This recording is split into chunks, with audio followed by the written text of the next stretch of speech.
There, you don't count the intro. Welcome to Vision 48 News. I'm Taylor Dupes. I'm Savanna Smith. And I'm Logan Brown. Pre-scheduling for spring semester of 2016 starts Monday, October 26th. If you have not started looking into what classes to sign up for yet, you still have this week to do so before going to your advisor to register. You can find the course catalog on your student portal. Fall break gave students a couple of extra days off from classes. Visions 48 Logan Brown went around and found out what exciting things students did during their time off. Last week, did you do anything fun? I did. I went to the Student Volunteer Summit and the International House of Prayer of Atlanta, Georgia. I did. I went to Charleston for the first time. I went home and I got to visit my youth group and my family and my youth minister and friends. It was really good. I babysat 7 kids for a couple hours one night. That was a lot of fun. Yeah, we went to Scarowinds this past weekend. It was very fun, very scary. I went hiking at Table Rock State Park. Basically just slept, ate, and fixed my truck. Wow. Yeah, that was pretty awesome. We just got together and prayed a lot, and it just really, the Lord really worked in my heart. Yes, we went to downtown Charleston and we saw all the cool shops there and all the cool houses in the historic district. And then we went to Folly Beach as well, and we went to some of the restaurants down by one of the rivers down there, and it was so much fun. We played had an acorn war where they thought it'd be cool just to throw acorns at each other. One in the haunted houses. Oh yeah, it was good. Cornstalkers was terrifying. And show me like what the real purpose for our life here is to glorify Jesus, to make him known. It's nothing about us, because there's one name in the end that's going to be lifted up, and that's his name. Fall break was a time for students to participate in a wide variety of activities. The common denominator was the lack of classes. Reporting for Vision 48, I'm Logan Brown. Halloween is just around the corner, and that means open dorm night. On October 30th, the girls' dorm will be decorated and open from 6 to 8 for faculty, staff, and their kids to trick or treat. Guys will be allowed to hang out in dorms from 6 to 10 p.m. that night as well.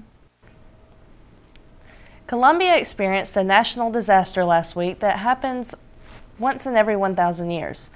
Entire towns were flooded as businesses and schools had to temporarily shut down. Kilbourne Road and Burwell Street were 2 areas affected. As the rain progressed, Gills Creek, that runs beside Burwell Street, was one of the leading passageways where the water would flow. The water continued to rise between 3 to 4 feet and up to rooftops. NGU graduate Rebecca Pope and her family were affected, stating, "We had to gut my uncle's entire house and save what we could. It's been an emotional and devastating week, but we're counting our blessings and we're thankful for our safety." North Greenville sent its own team to help with relief efforts during fall break. Our very own Andrew Stevens was there to capture this story. On October 10th, 8 students and 4 faculty staff traveled to Columbia, South Carolina to work with Baptist Disaster Relief in gutting homes damaged by the flooding that ravaged South Carolina the previous week. The team spent Saturday afternoon and Sunday ripping out drywall, tiling, and anything that could hold water and prevent the drying out process. One team worked above the floor, stripping soaked walls to the studs, and another team worked in a crawl space, pulling out insulation, stored items, and even a complete heating and air conditioning system. The neighborhood saw up to 3 to 4 feet in the homes, and most homes had a pile of debris, including carpeting, drywall, furniture, and other possessions outside their homes. There are plans for more North Greenville trips to the flood-damaged areas in the future. Reporting for Vision 48 News, this is Andrew Stevens.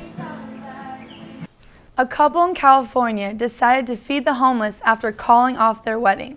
The event was worth $35,000 and would have hosted 120 guests, but instead it fed about 90 homeless. Among them were single people, whole families, and grandparents. The family of the bride did not want to turn waste into what could be shared with the less fortunate. The newest addition in Tigerville is finally open for business. Reporter Tiffany Goff went down for the grand opening to give you an insider look. The Tigerville General Store is now open for business. And while for some it may be new, for others it brings back an old memory. I've got a lot of memories of it, actually, because I grew up literally about a half a mile from here. I remember a lot about the store, like literally when it was like a real true general store. The general store had clothes that you could come in and buy, old shoes and boots. I remember actually growing up and being friends with the owner, the original owner, Mr. Woods' son, who actually lived right across the street back here. And that was one of my pals back in elementary school. I think the general store adds a little bit more flavor to the campus. Kind of gives people another place to hang out. And it gives a really nice atmosphere to Tigerville. It gives us something extra to do, somewhere to hang out, just kind of have that family atmosphere. How about a different conversation? It's a bigger area for people with bigger groups to come hang out. Because like if you're at the Stud and you're trying to hang out with like your group of friends, and you have like 8 of them, it's hard to fit 8 people in one little booth. Houses, Papa John's, and then the Hershey's ice cream place. As well as a lot of just different extra stuff in the general store, whether it's like buying gas or just like little candy. It's sort of odd seeing it like it is. I mean, it's slightly recognizable, but in a sense, it looks totally new. But I'm glad it's back open and being used though. I can take that. I mean, you can just come here and sit in the rocking chair and enjoy it already. I mean, it's only going to get better. Students can use their Crusader bucks for anything but gas. So come down and check out the Tigerville General Store. Reporting for Vision 48 News, I'm Tiffany Goff. Stay tuned for more news and sports coming up after this break.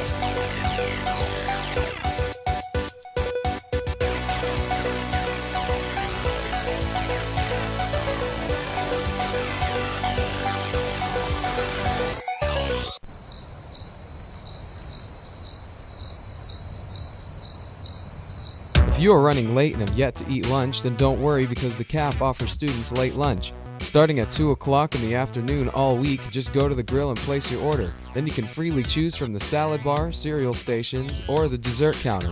Just because you're running late does not mean you have to go hungry. Late lunch. It's better late than never.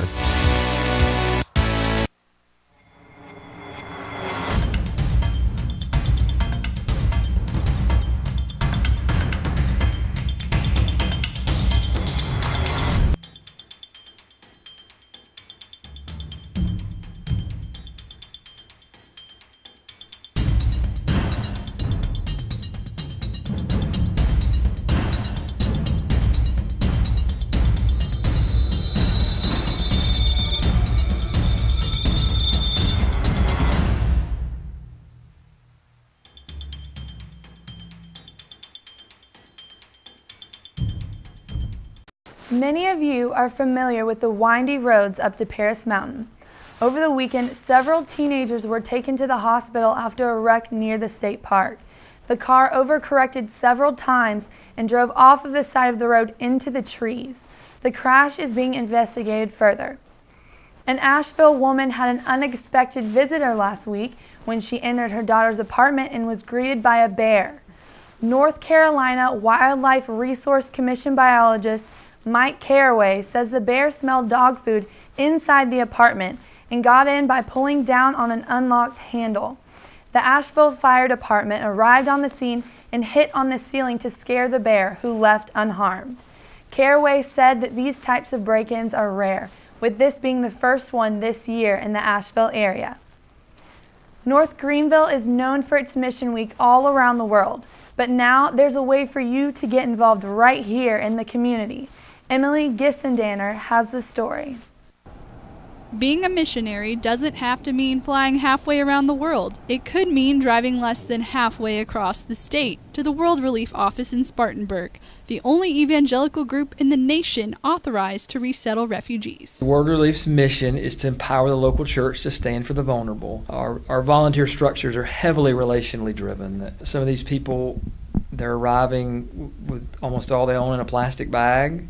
The branch's first refugee family arrived at GSP on September 29th, which wouldn't have been possible without the help of one missionary family tied closely to North Greenville. We lived in Europe with the IMB for about 8 years, and we worked with refugees while we were there. And then about 6 or 7 years ago, we moved back to America and started a ministry here in the States. And so they asked my family to come and to help and do exactly what they did in North Carolina, but do it here. So this people group that we're getting a lot of in Greenville, they're called the Rohingya people. The state of Myanmar won't recognize them as even a person, so they can't work. They can't get housing. There's just no way for them to exist. God has given us an incredible opportunity because these people are from countries where we're really not allowed to go and share the gospel, and we're not, and it's very hard for us as Christians to get into. But these people are coming to us, and they're coming to a place where we're allowed to share the gospel with them. It's really nice for North Greenville students, especially believers, to go and to just visit the family and show them that they're loved and that they're welcomed. And I really want churches to get involved because churches have a lot of resources that they can provide. And so we need a lot of furniture to fill their houses with, toys and books and other things to give their kids. People just to go and love on these families. If you want to get involved with this ministry, you can contact World Relief through their email, spartanburg@wr.org. You can also contact the Cross family through Emma Cross. Reporting for Vision 48 News, I'm Emily Gissendanner. Temperatures are cooling down and we are definitely feeling the fall breeze. Here's James Garcia with this week's weather. Good afternoon, good morning, whatever time of day it is for you. I am James Garcia, and we have a 5-day forecast right here. So first of all, we have Tuesday right here. We have October 20th, sunny, high 68, low 40. So jacket weather kind of maybe in the morning, maybe in the afternoon, but just kind of cool temps going on, just fall, that's all it is. Wednesday, we have October 21st, sunny, high 72, low 44. So maybe mid-afternoon, you want to be wearing a nice little cardigan, like me today, a little fashionable, but still kind of warm. We have Thursday going on. We have sunny, high 75, low 50. Now that's temperature. If you're wearing a jacket there, I might be judging you just a little bit, but just a little bit. But on Friday, still sunny here. We have high 74, low 50. 1 degree doesn't make a difference, fellas or ladies. Jackets are not appropriate for our 74-degree weather. And then we have beautiful Saturday, partly cloudy, high 68, low 47. Now that's a little less judging going on with the jacket, but it's a beautiful day. It'll be a beautiful week for us. But that is today's forecast. Thank you, North Greenville. It was an exciting time in Tigerville as we celebrated homecoming this past Saturday at the home football game versus Tusculum College. Here's Justin Mathis with highlights of the weekend. It was a very festive homecoming weekend in Tigerville with games and the parade featuring interim president Dr. Pinnell, Miss North Greenville, Miranda Gilbert, and of course the homecoming contestants. In all, there were 15 contestants vying for the crown, and the winner was Christy Riley. Joining her on the homecoming court was first runner-up Catherine Allen and second runner-up Anna Shoup. First play of the game against Tusculum, Ashton Hurd takes the handoff, cuts up left, past a couple of defenders, and sprints 68 yards for a touchdown. North Greenville up 6-0. Midway through the first, Ben Cram knocks through one of his 3 field goals on the day. Crusaders up 9-0. With time winding down in the first quarter, Ashton Hurd rips off a 49-yard touchdown run. He rushed for a single-game record 314 yards on the day. Darius Custer, he made a statement. He was just like, we're not playing for us. We're playing for who've wore our jerseys in the past, 10 years before. So, we're just playing for each other. Early second quarter action. Nelson Hughes drops back and finds Mason Sanders on a slant for a 7-yard touchdown pass.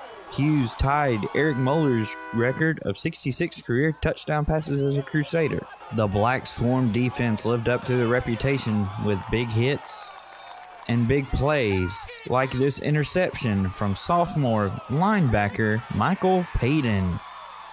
had a chance to really put the game away, and we certainly would like to be able to do that, but you got to give Tusculum credit. So we're certainly pleased to come out and get the victory today. In the end, North Greenville wins 35-24. The Crusaders improve to 5-2 on the season and host Our God's Chosen on October 24th at 1 p.m. For Vision 48, I'm Justin Mathis. Women's volleyball have had a number of games within the past week, which included Erskine, Emmanuel, Benedict, Limestone, Loyola, Clark Atlanta, and Southern Wesleyan University. Within the 7 games, they would wrap up with 4-3 record. Their most recent games against Loyola and Clark Atlanta University on October 16th were both celebrated with a 3-1 win. This puts NGU at 18-8 overall. The Lady Crusaders will continue their season on October 23rd against Erskine College. The North Greenville women's golf team wrapped up the fall portion of its schedule this past Tuesday with an 11th place finish at the annual Patsy Rindleman Invitational. NGU's men's golf team also returned to the course and turned in a solid performance with a 4th place finish. Men's golf will wrap up their season October 27th at the Matt Dias Memorial Invitational, as the women will return in February. NGU women's soccer defeated the Columbia International Rams by a score of 3-0 last Wednesday night. Junior Lindsay Tootin's 2 goals made her the Conference Carolina's leading scorer. The Lady Crusaders also took on King University Saturday night in their homecoming game, but fell short 4-3. Their next game will be against Lees-McRae College October 21st at 5:30 p.m. Men's soccer hosted Columbia International University on October 7th, but lost 3-2. This past Saturday night, they hosted King University. 2 late goals by King, including the game winner in overtime, sealed NGU's fate by a tally of 2-1. The Crusaders will travel with women's soccer to Banner Elk, North Carolina, and play Lees-McRae at 7 p.m. The NGU men and women's tennis teams continued their fall schedule at Mars Hill Thursday night. The men's team earned their 2nd win of the early season. The women's team struggled a little more in doubles play as they claimed just 1 win. The Crusaders will return to the court on February 13th to host Francis Marion University at 1 p.m. Thank you for joining us at Vision 48 News. Check out our Facebook, Twitter, and Instagram pages for more news updates all week long. See you next Monday, live at 5. I'm Taylor Dupes. I'm Savanna Smith. And I'm Logan Brown. Enjoy your week, North Greenville.